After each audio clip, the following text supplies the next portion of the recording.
Another underrated fight week with some of the best moments that are gonna impact the future of the sport so much. Title fights, upsets, and revenge. The fight week didn't lack great moments. So let's recap the whole week to check what big things happened this week in the fight world. I'm the Indian accent guy and you are on the fight book.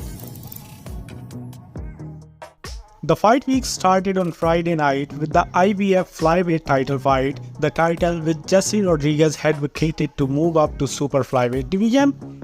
Undefeated Mexican Angel Ayala faced another undefeated Filipino Dave Apolinario for the IBF World Flyweight belt in his hometown in Mexico City.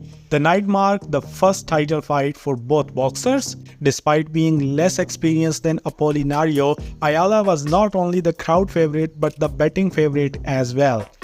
Apolinario made the most of his road trip from the Philippines as he enjoyed a strong start. Ayala at times struggled versus the slight underdog, but he never lost his composure. In round 5, a right hand by Ayala appeared to land squarely in the midsection, but the shot was instead ruled below the belt line. Ayala didn't pay it any mind and his bodywork put Apolinario on the canvas in round 6. When Apolinario got up, Ayala upped the pressure and dropped him again with a savage barrage of body shots. Apolinario could not beat the count this time and gave up.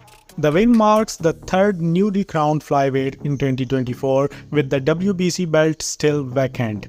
Ayala and Apolinario each earned 125.5 thousand paydays as the top two IBF contenders. On Saturday night, top 10 heavyweights collided in a rematch as UFC Vegas 95 headliner.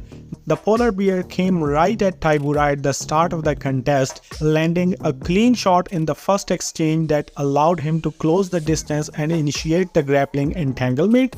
After Tybura reversed to top position and looked to posture up, Spiva quickly latched onto an armbar, rolling the Polish veteran through, extending the arm and drawing a verbal tap from Tybura.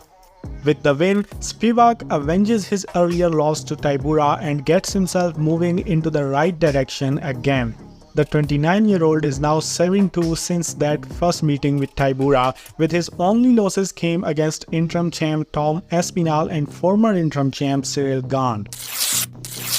At Michelob Ultra Arena in Las Vegas, 5,920 people came to watch their favorite Vergil Ortiz Jr. getting his first title shot over 154 pounds WBC interim super welterweight champion Serhi Bohachuk, who was making his first title defense to establish him as the real threat to the division.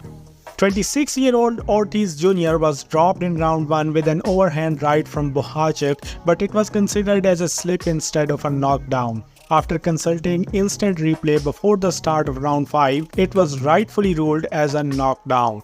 Round 8 was easily the best of a very good fight. Left hook drops Ortiz for the second knockdown and then Ortiz fought with renewed aggression and hurt Bohachuk several times.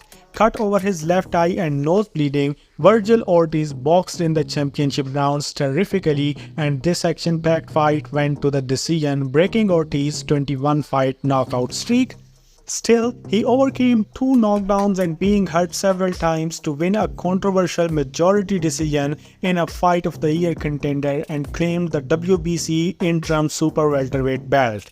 Vergil Ortiz won the last 3 rounds unanimously at the final 4 rounds on 2 cards to pull out the victory. Both knockdown rounds were scored 10-8. He, fans, and Turki Al-Sheikh all showed interest in matching him against 154 pounds WBA champion Terence Crawford. In the undercard fights, Golden Boy had 2 showcase fights for top contenders and 2 women's title fights as well. 154 pounds WBA number 3 ranked undefeated contender Charles Conwell fought in the co-main event where he destroyed the unranked Kyrie Gray by a second round knockout. He nailed Gray with 2 left hooks to the body that put him down on the canvas. Gray was too hurt to get back to his feet and the contest was halted. After the fight, De La Hoya tells DAZN that Charles Conwell is ready for a world title shot and that Golden Boy will work to get him just that. 140 pounds WBA number 1 super lightweight contender Kenneth Sims also had a showcase fight against veteran Jonathan Romero, who accepted this fight on short notice. It was mostly target practice for Sims, who hurt Romero with body shots in the third and wore him down with shots in the fourth round. Romero's corner wanted to stop the fight after round 4, but he wanted to continue. So after the fifth, when Romero complained about his vision, the referee ended the bout. He defeated the former IBF super bantamweight champion by a 5th round stoppage. Undefeated IBF flyweight world champion Gabriela Fundora made her third title defense in a lopsided 10 rounds unanimous decision over Daniela Asinho. The tall 5'9" Fundora took advantage of her huge height and reach advantage to pound away with hooks, jabs and uppercuts the entire fight. Asinho couldn't do much due to her limited height. In the 9th round, Fundora went for the knockout, flurrying with shots but missing many of them. Gabriela Fundora, who is the sister of WBO and WBC super welterweight world champion Sebastian Fundora, is the only herder in Gabriela Alani's way to become the undisputed 112 pounds champion, because Alani's is the one who holds the other 3 flyweight belts. WBC's interim 154 pounds title for women was also on the line, which Cecilia Bragas won in a 10-round unanimous decision. And finally, the weekend ended with a big bang. The IBF 126 pounds champion Luis Alberto Lopez from Mexico was scheduled to make his 4th consecutive title defense against former 122 pounds champion Angelo Leo in the enemy's territory in New Mexico. Leo closed the show with a massive left hook to the jaw that knocked the champ out cold and caused his head to crash violently off the canvas in the round 10. It was a stunning victory on home turf, and Leo has kicked open the door to some huge fights down the road.